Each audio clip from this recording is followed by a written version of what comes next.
ഒരു ബസ് ഡ്രൈവറിൽ നിന്ന് ഒരു രാജ്യത്തിൻ്റെ പ്രസിഡന്റിലേക്കുള്ള മഡൂറോയുടെ യാത്ര ഇന്നൊരു പ്രതീകമാണ്. കീഴടങ്ങാൻ വിസമ്മതിക്കുന്ന ഒരു രാജ്യത്തിൻ്റെ പ്രതീകം. ഞാൻ അസന്തുഷ്ടനാണ്. ഇനിയും നിങ്ങൾ പെട്രോൾ റഷ്യയുടെ അടുത്ത് നിന്ന് വാങ്ങുകയാണെങ്കിൽ കൂടുതൽ തീരുവ എനിക്ക് നിങ്ങളുടെ മേൽ ചുമത്തേണ്ടി വരും. നമ്മുടെ പ്രധാനമന്ത്രിയോട് അമേരിക്കൻ പ്രസിഡന്റ് ഡൊണാൾഡ് ട്രംപ് താക്കീതിൻ്റെ ഭാഷയിൽ പറഞ്ഞ വാക്കുകളാണിത്. ഒരു രാജ്യത്തിൻ്റെ ആത്മാഭിമാനത്തെയാണ് അമേരിക്ക ചോദ്യം ചെയ്തിരിക്കുന്നത്. കോർപ്പറേറ്റ് താൽപ്പര്യങ്ങൾക്കപ്പുറം ഇന്ത്യക്ക് ഒരു നിലപാടെടുക്കാൻ കഴിയാതെ പോകുന്നിടത്താണ് നമ്മൾ നിക്കോളാസ് മദുരോയെയും അതേപോലെ തന്നെ വെനിസ്വേലയെയും പോലുള്ള രാജ്യങ്ങളെക്കുറിച്ച് പഠിക്കേണ്ടത്. വെനസ്വേലയ്ക്ക് ഒരു പ്രസിഡന്റേ ഉള്ളൂ. അദ്ദേഹത്തിൻ്റെ പേര് നിക്കോളാസ് മഡൂറോ മോറസ് എന്നാണ്.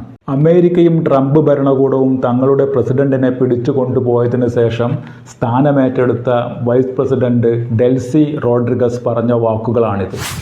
അവരുടെ ഈ വാക്കുകൾ നമ്മോട് പറയാതെ പറയുന്നത് ഒന്നുകിൽ അമേരിക്ക അവരെ തങ്ങളുടെ വരുതിയിലേക്ക് കൊണ്ടുവരണം, അല്ലെങ്കിൽ ആ സ്ഥാനത്ത് നിന്ന് നീക്കണം. ഇത് രണ്ടും സാധിക്കാതെ അമേരിക്കയുടെ ഉദ്ദേശങ്ങൾ സാധിക്കാൻ പോകുന്നില്ല എന്നാണ്.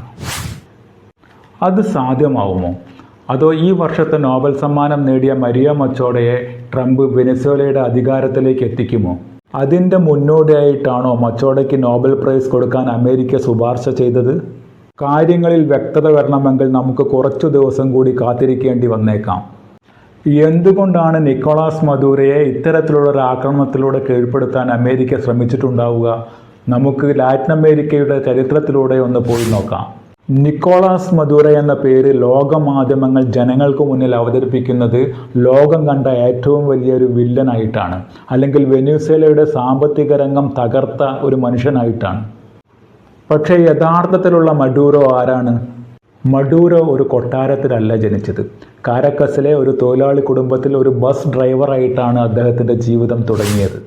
സമൂഹത്തിൻ്റെ താഴെ തട്ടിലുള്ളവരുടെ വിയർപ്പിൻ്റെ ഗന്ധമറിഞ്ഞ ഒരു ട്രേഡ് യൂണിയൻ പ്രവർത്തകനായിരുന്നു അദ്ദേഹം.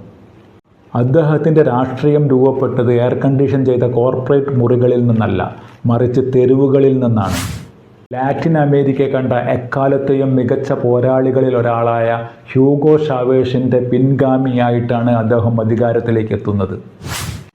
അത് വെറും ഒരു ഭരണമാറ്റമായിരുന്നില്ല, ലാറ്റിൻ അമേരിക്കയിലെ അമേരിക്കൻ അപ്രമാദിത്വത്തിനെതിരെ ഉയർത്തിയ വെല്ലുവിളിയായിരുന്നു. ഹ്യൂഗോ ഷാവേസിൻ്റെ മരണശേഷം 2013 മഡൂറോ പ്രസിഡന്റായ നിമിഷം മുതൽ അദ്ദേഹം വാഷിങ്ടൻ്റെ കണ്ണിലെ കരടായി മാറുകയായിരുന്നു. എന്തായിരുന്നു മഡൂറോ ചെയ്ത തെറ്റ്? വെനസ്വേലയിലെ എണ്ണ സമ്പത്ത് സ്വകാര്യവൽക്കരിക്കാൻ വിസമ്മതിച്ചു. IMFൻ്റെ നയങ്ങൾക്ക് മുന്നിൽ മുട്ടുമടക്കിയില്ല. അതേസമയം റഷ്യയുമായും ഇറാനുമായും ചൈനയുമായും കൂടുതൽ അടുത്തു. ഇതാണ് മഡൂറോ ചെയ്ത കുറ്റം. അമേരിക്കൻ നിയന്ത്രണത്തിലേക്ക് തിരികെ പോവാൻ അദ്ദേഹം തയ്യാറായില്ല.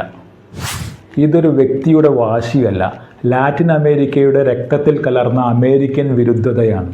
1959 ക്യൂബ തങ്ങളുടെ സ്വന്തം സമ്പദ് വ്യവസ്ഥയിൽ നിയന്ത്രണങ്ങൾ ഏർപ്പെടുത്തിയപ്പോൾ അമേരിക്ക ചെയ്തതെന്തായിരുന്നു? അമേരിക്ക അവരുടെ മേൽ നിരന്തരമായ സാമ്പത്തിക ഉപരോധങ്ങൾ വരുത്തുകയായിരുന്നു. 1970കളിൽ ചിലിയിൽ ജനാധിപത്യപരമായി തിരഞ്ഞെടുക്കപ്പെട്ട സാൽവഡോർ അലൻഡയെ ഇല്ലാതാക്കി. അതിനു കാരണം അദ്ദേഹം ചെമ്പ് വ്യവസായം ദേശവൽക്കരിച്ചതായിരുന്നു. അവിടെയൊന്നും ജനാധിപത്യമോ രാഷ്ട്രീയമോ ആയിരുന്നില്ല പ്രശ്നം, വെറും സാമ്പത്തിക ലക്ഷ്യങ്ങളായിരുന്നു അതിന് പിന്നിലുണ്ടായിരുന്നത്. കൊളംബിയയിൽ അവർ സഹായം എന്ന പേരിൽ സൈന്യത്തെ ഇറക്കി കോർപ്പറേറ്റ് താൽപ്പര്യങ്ങൾ സംരക്ഷിച്ചു. ഈ പാഠങ്ങളെല്ലാം പഠിച്ചാണ് മഡൂറോ അമേരിക്കയ്ക്കെതിരെ നിലകൊണ്ടത്. ഡൊണാൾഡ് ട്രംപ് വന്നതോടെ കളി മാറി. നയതന്ത്രത്തിൻ്റെ ഭാഷ മാറ്റിവെച്ച് അദ്ദേഹം തുറന്നു പറഞ്ഞു, വെനസ്വേലയിലെ എണ്ണ നമുക്ക് വേണം. ലോകത്തിലെ ഏറ്റവും വലിയ എണ്ണശേഖരം. ട്രംപിൻ്റെ കണ്ണിൽ അത് വെനസ്വേലയുടേതല്ല, അമേരിക്കയുടെ നിയന്ത്രണത്തിൽ ഇരിക്കേണ്ടതാണ്. അവിടെ മഡൂറോ വെറും ഒരു ഏകാധിപതിയല്ല, അമേരിക്കൻ എണ്ണക്കൊതിക്ക് മുന്നിലെ ഒരു വൻ മതിലായിരുന്നു. പിന്നീട് കണ്ടത് ഉപരോധങ്ങളുടെ ഒരു ഘോഷയാത്രയാണ്. ബാങ്ക് അക്കൗണ്ടുകൾ മരവിപ്പിച്ചു, എണ്ണ കയറ്റുമതി തടഞ്ഞു. ഇതിൻ്റെ എല്ലാം ഫലമായി ജനങ്ങൾ പട്ടിണിയിലായി, മരുന്നില്ലാതായി, പണപ്പെരുപ്പം ആകാശത്തോളം ഉയർന്നു. എന്നിട്ട് അമേരിക്ക ലോകത്തോട് വിളിച്ചു പറഞ്ഞു, കണ്ടോ, ഇതാണ് മഡൂറോയുടെ പരാജയം. പക്ഷേ അതൊരു ആസൂത്രിത നീക്കമായിരുന്നു. ഇന്ന് നമ്മളുടെ ചോദ്യം പരമാധികാരത്തെക്കുറിച്ചാണ്, അല്ലാതെ ജനാധിപത്യത്തെക്കുറിച്ചല്ല. ഒരു രാജ്യം ആരെ നേതാവായി തിരഞ്ഞെടുക്കണമെന്ന് തീരുമാനിക്കുന്നത് പുറത്തുള്ള ശക്തികളാണോ? എണ്ണ ആരുടേതാണ്? ആരാണ് നിയമങ്ങൾ എഴുതേണ്ടത്?